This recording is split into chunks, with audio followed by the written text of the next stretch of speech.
Hello friends, welcome to my channel Shadruchulu by Kiran. భారతదేశంలో మనకు తెలియని అలాగే మనకు తెలిసిన ఎన్నో అద్భుతాలు, ఎన్నెన్నో మహిమాన్వితమైన దేవస్థానాలు ఉన్నాయి. అలాంటి ఒక మహిమ కలిగిన దేవాలయం ఈరోజు మన వీడియోలో చూద్దాం. ఇక్కడ గర్భగుడిలోని మూల విరాటే ప్రతి సంవత్సరం కూడా 12 రోజుల పాటు భక్తుల మధ్యలో కొలువు తీరి ఉంటాడు.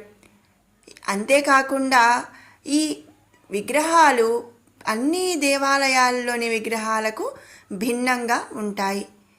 మరి అందరికీ కూడా ఈ పాటికే అర్థమైపోయి ఉంటుంది నేను ఏ గుడి గురించి చెప్పాలి అనుకుంటున్నాను అనేది. అదే పూరి జగన్నాథ స్వామి ఆలయం గురించి మనం ఈరోజు తెలుసుకుందాము. ఈ ఆలయం యొక్క చరిత్ర ఏమిటి? ఈ ఆలయంలో ప్రతి సంవత్సరం 12 రోజుల పాటు రథయాత్ర ఎందుకు జరుపుకుంటారు? ఈ ఊరికి ఈ పేరు ఎలా వచ్చింది?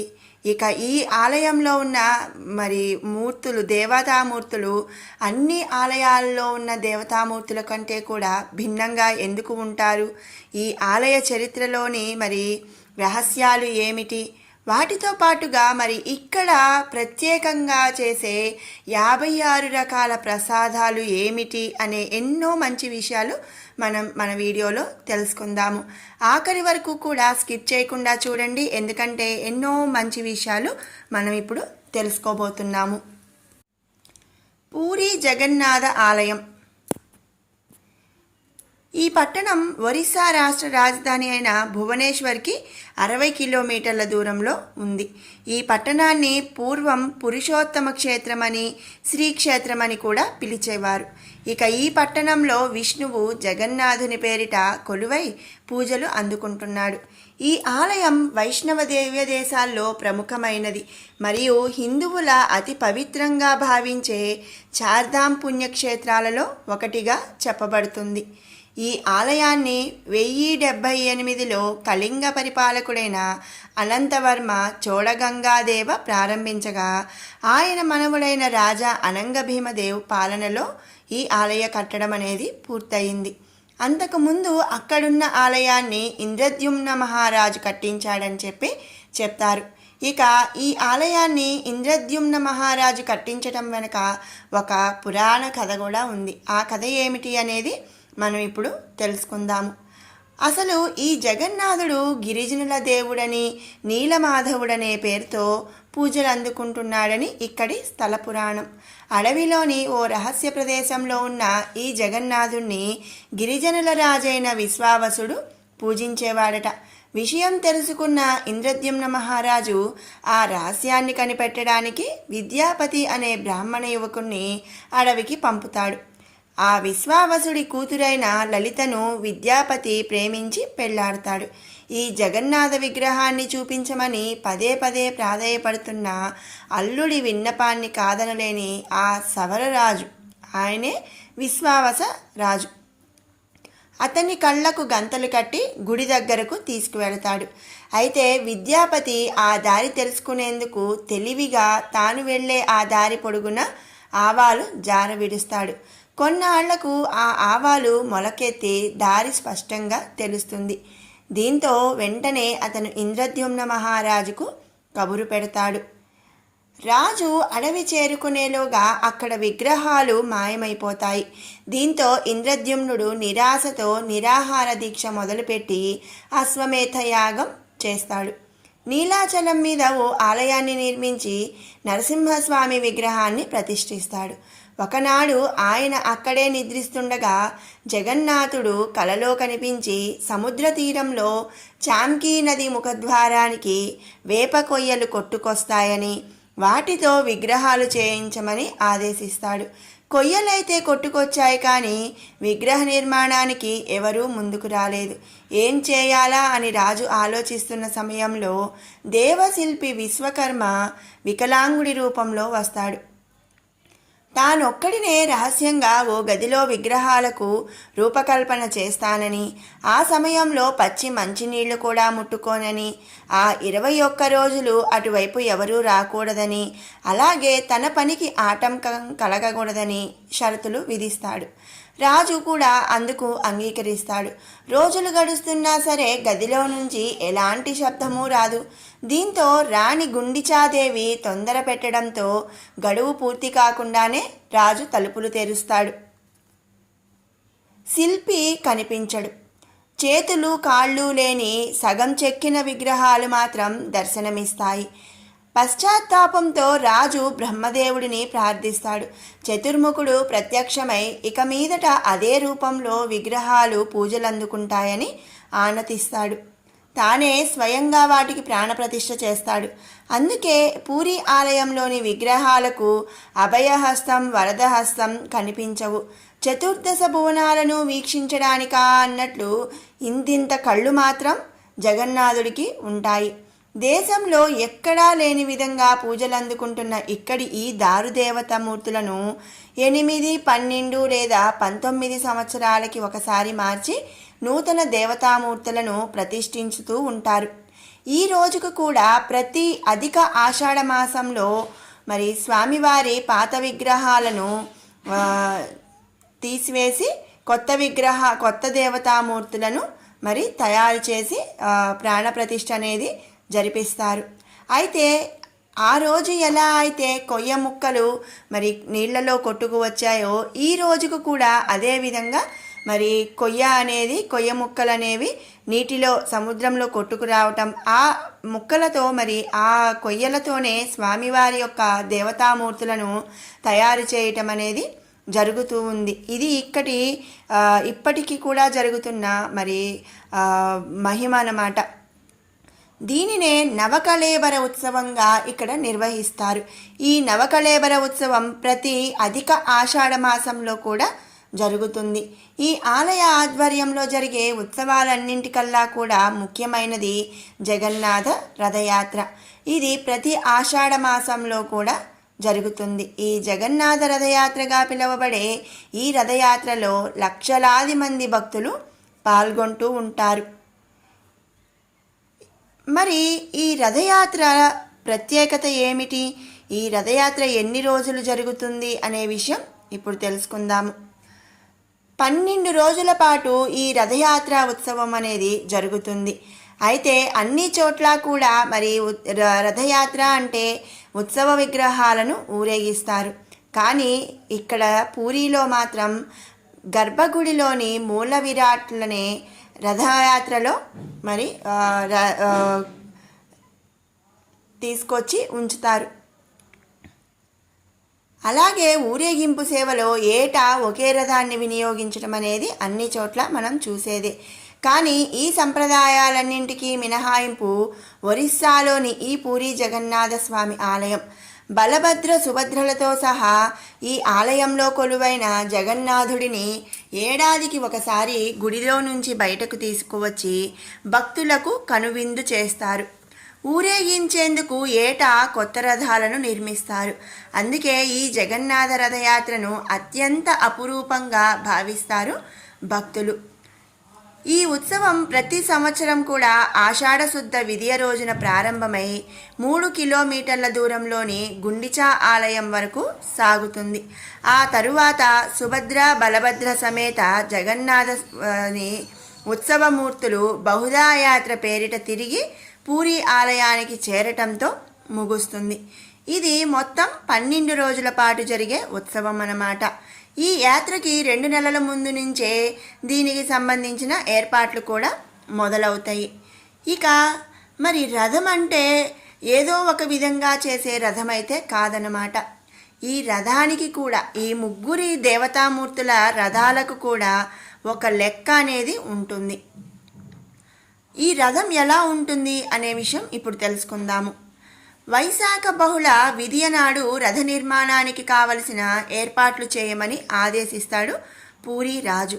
అందుకు అవసరమైన వృక్షాలను 1072 ముక్కలుగా ఖండించి పూరికి తరలిస్తారు.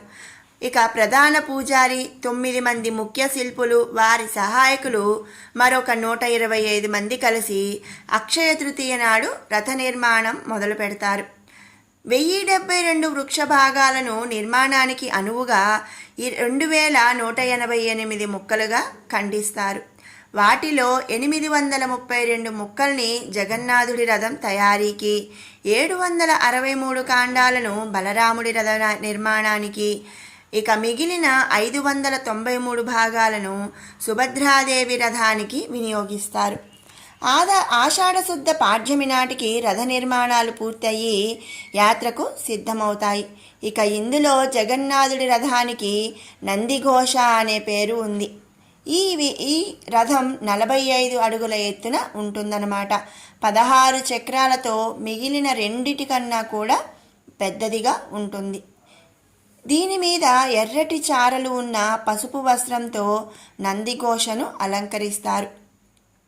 ఇక బలభద్రుడి రథం, దీనికి తాళధ్వజం అనే పేరన్నమాట. దీని ఎత్తు 44 అడుగులు, 14 చక్రాలు ఉంటాయి.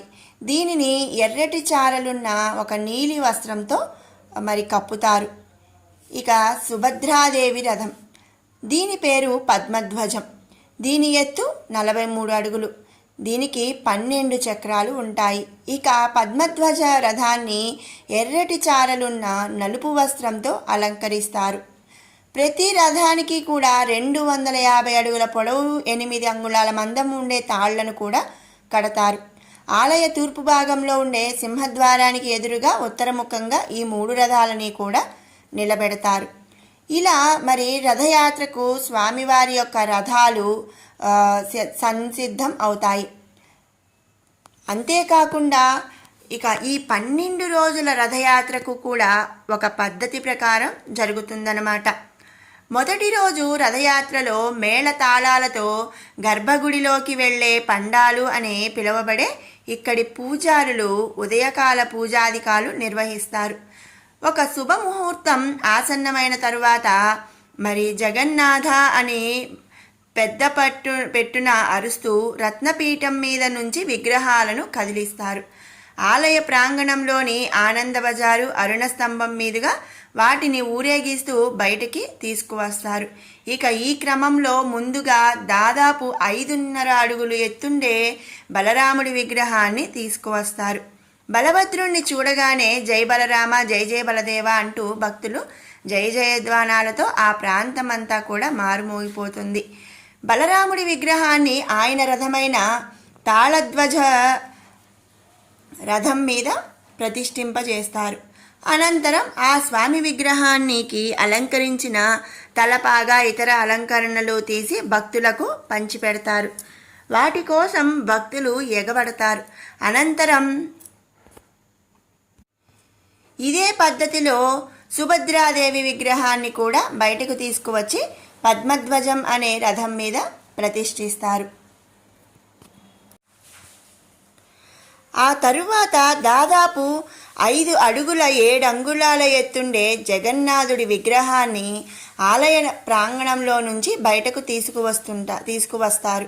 ఇలా 3 విగ్రహాలను కూడా రథాలపై కూర్చుండబెట్టే వేడుకను పహాండి అంటారు.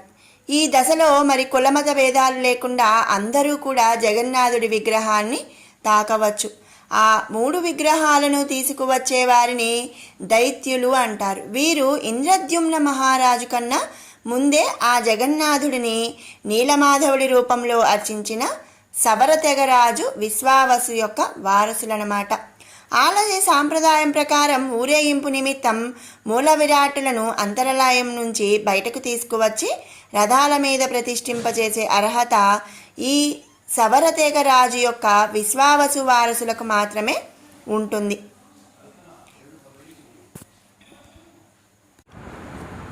అంతేకాకుండా బంగారు చీపురుతో శుభ్రం చేసే సంస్థానీధీశులు కూడా ఇక్కడ ఉన్నారన్నమాట. సుభద్ర, జగన్నాథ, బలభద్రులు రథారూఢులై యాత్రకు సిద్ధంగా ఉండగా పూరీ సంస్థానీధీశులు అక్కడికి చేరుకుంటాడు. జగన్నాథుడికి నమస్కరించి రథం మీదకి ఎక్కి స్వామి ముంగిట బంగారు చీపురుతో శుభ్రం చేస్తాడు. ఈ వేడుకను చెరాపహార అంటారు. అనంతరం స్వామిపై గంధం నీళ్లు చిలకరించి కిందికి దిగి రథం చుట్టూ 3 సార్లు ప్రదక్షిణం చేస్తాడు. ఇదే తరహాలో బలరాముడిని, సుభద్రాదేవిని కూడా అర్చించి వారి రథాల చుట్టూ కూడా ప్రదక్షిణ చేస్తాడు. అనంతరం రథాలకు తాత్కాలికంగా అమర్చిన తాటి మెట్లను తొలగిస్తారు. ఇక యాత్ర మొదలవడమే తరువాయి. జగన్నాథుడి రథం మీదుండే ప్రధాన పండా నుంచి సూచనగా రాగానే కస్తూరి కల్లాపి చల్లి హారతిచ్చి జై జగన్నాథ అని పెద్ద పెట్టున అరుస్తూ తాళ్లను పట్టుకొని రథాన్ని లాగటం మొదలు పెడతారు. విశాలమైన బోడోదండ అని పిలువబడే ప్రధాన మార్గం గుండా ఈ యాత్ర మందగమనంతో సాగుతుందన్నమాట. ఇక లక్షలాది భక్తజనం నడుమ జగన్నాథుడి రథం అంగుళమంగుళం చొప్పున చాలా నెమ్మదిగా కదులుతూ ఉంటుంది. ఇక ఇక్కడి నుంచి 3 మైళ్ళ దూరంలో ఉన్న గుండిచా దేవాలయానికి స్వామివారి రథాలు చేరుకుంటాయి. ఇక గుండిచా ఆలయానికి చేరుకున్న ఆ రాత్రి బయటే రథాల్లోనే మూల విరాట్లకు విశ్రాంతినిస్తారు. మర్నాడు ఉదయం మేళతాళాలతో గుడిలోకి తీసుకువెళతారు. ఇక వారం రోజుల పాటు గుండిచాదేవి ఆతిథ్యం స్వీకరించిన అనంతరం దశమి నాడు తిరిగి ప్రయాణం మొదలవుతుంది. దీన్ని బహుదా యాత్ర అని అంటారు. ఆ రోజు మధ్యాహ్నానికి 3 రథాలు కూడా జగన్నాథ ఆలయానికి చేరుకొని గుడి బయటే ఉండిపోతాయి. మర్నాడు ఏకాదశి నాడు స్వామివార్లను బంగారు ఆభరణాలతో అలంకరిస్తారు. సునావేశగా వ్యవహరించే ఈ వేడుకను చూసేందుకు భక్తులు బారులు తీరుతారు. ద్వాదశి నాడు విగ్రహాలను మళ్ళీ గర్భగుడిలోని రత్నసింహాసనంపై అలంకరించటంతో ఈ రథయాత్ర పూర్తి అయినట్లే. యాత్ర పేరిట 10 రోజులుగా స్వామి లేని ఆలయం నూతన జనజీవాలు పుంజుకొని కొత్త కళ సంతరించుకుంటుంది. ఇలాంటి ఎన్నో విశిష్టతలు, భిన్న సంస్కృతులు, సాంప్రదాయాలు కలిగిన ఈ పూరీ జగన్నాథ ఆలయాన్ని ఏటా ఎన్నో లక్షల మంది సందర్శిస్తూ ఉంటారు. ఇక పూరీలోని మరొక అద్భుతమైన ఆశ్చర్యకరమైన విషయం పూరీ వంటగది. 500 మంది వంటవాళ్ళు, 300 మంది సహాయకులు, 752 మంది చుల్హాల తయారీ, 700 మట్టి కుండలతో వంటలు, ఆచారాల సమయంలో 6000 మంది పూజారులు. ఇలా పూరీ వంటగది ఎంతో అద్భుతమైనది, అలాగే ఆశ్చర్యమైనదన్నమాట. ఇక్కడ 56 రకాల వంటకాలతో మహానైవేద్యం అనేది సమర్పిస్తూ ఉంటారు. 172 సంవత్సరాల పురాతనమైన ఈ ఆలయంలోని ఎకరంలో విస్తరించి ఉన్న 32 గదుల ఈ విశాలమైన వంటగదిలో 150 అడుగుల పొడవు, 100 అడుగుల వెడల్పు మరియు 20 అడుగుల ఎత్తు ఉన్న 252 చుల్హాలను దేవతలకు అర్పించే మహాప్రసాద్ను సిద్ధం చేయడానికి ఉపయోగిస్తారు. మరియు సుమారు 500 మంది వంటవాళ్ళు, 300 మంది సహాయక పనివాళ్ళు పనిచేస్తూ ఉంటారు. ఈ సమర్పణలన్నీ 700 మట్టి కుండల్లో వండుతారన్నమాట. వాటిని అట్కా అని పిలుస్తారు. సుమారు 200 మంది సేవకులు కూరగాయలు, పళ్ళు, కొబ్బరి మొదలైన వాటిని కోసి సుగంధ ద్రవ్యాలు రుబ్బుతూ ఉంటారు. ఈ వంటగదిలో ఏమైనా భోగ్ తయారవుతుందని నమ్ముతారు. దీని నిర్మాణం మాతా లక్ష్మీ పర్యవేక్షణలో మాత్రమే జరుగుతుంది. ఈ వంటగది ప్రపంచంలోనే అతిపెద్ద వంటగది అని చెప్తారు. ఇది ఆలయం యొక్క ఆగ్నేయ దిశలో ఉంది. ఆహారం పూర్తిగా శాకాహారం. తీపి వంటలను తయారు చేయడానికి చక్కెర స్థానంలో మంచి నాణ్యమైన బెల్లం ఉపయోగిస్తారు. అలాగే ఈ ఆలయంలో బంగాళదుంపలు, టమాటాలు, క్యాలీఫ్లవర్ అనేవి అస్సలు ఉపయోగించబడవన్నమాట. ఇక 56 రకాల ప్రసాదాలనేవి పూరీ జగన్నాథ స్వామికి సమర్పిస్తారు. అవి ఏమిటి అనేది కూడా మనం ఇప్పుడు తెలుసుకుందాము. అన్నం, 2 కనిక, అంటే ఇది వచ్చేసరికి బియ్యం, నెయ్యి, పంచదారతో తయారు చేస్తారు. 3వది దోహి పొఖాలో, నీటిలో నానిన అన్నానికి పెరుగు కలిపి తయారు చేస్తారన్నమాట. తర్వాతది బద్దా పొఖాలో, దీనికి నీటిలో నానిన అన్నానికి అల్లం కలుపుతారు. తర్వాత తీపి కిచిడి, ఇది బియ్యం, పెసరపప్పు, నెయ్యి, పంచదారతో తయారు చేస్తారు. 6వది నేతి అన్నం. 7 కిచిడి. 8 మిఠా పొఖాలో, దీనికి అన్నానికి పంచదార కలుపుతారు. 9 ఒరియా పొఖాలో, ఇది బియ్యం, నెయ్యి, నిమ్మరసం, ఉప్పుతో తయారు చేస్తారు. 10వది కాజా. 11వది గొజ్జా, దీన్ని గోధుమ పిండి, నెయ్యి, పంచదారతో చేసే తీపి మిఠాయి అన్నమాట. తర్వాత లడ్డు, తర్వాత మగజా లడ్డు, ఇది గోధుమ పిండితో తయారు చేసే లడ్డు. తర్వాత జీరా లడ్డు, ఇది గోధుమ పిండికి జీలకర్ర చేర్చి తయారు చేసే ఒక లడ్డు. 15 వల్లభ, గోధుమ పిండితో చేసే ఒక ప్రత్యేకమైన మిఠాయి. 16 కురుమ, గోధుమ పిండి, పంచదార, ఉప్పుతో తయారు చేస్తారు. 17 మొతాపులి, మినుములు, నెయ్యి, పంచదార.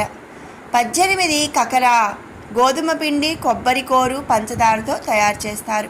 19 మరిచి లడ్డు. 20 లునికురామ.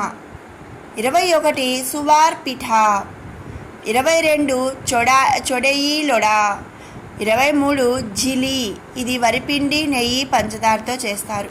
24 కొంటి, తర్వాతది మండా. 26 ఒమాలు. 27 పూరి, తర్వాత లుచి, ఇంకా బొరా, దొహి బొరా. దొహి బొరా అంటే పెరుగు గారెలు అనమాట. బొరా అంటే గారెలు, దొహి బొరా అంటే పెరుగు గారెలు. తర్వాత అరిసె, త్రిపురి, రొసాపాయిక, కిరి అంటే కీర్ పాయసం, పాపుడి, కోవా, రొసాబొలి, తడియా,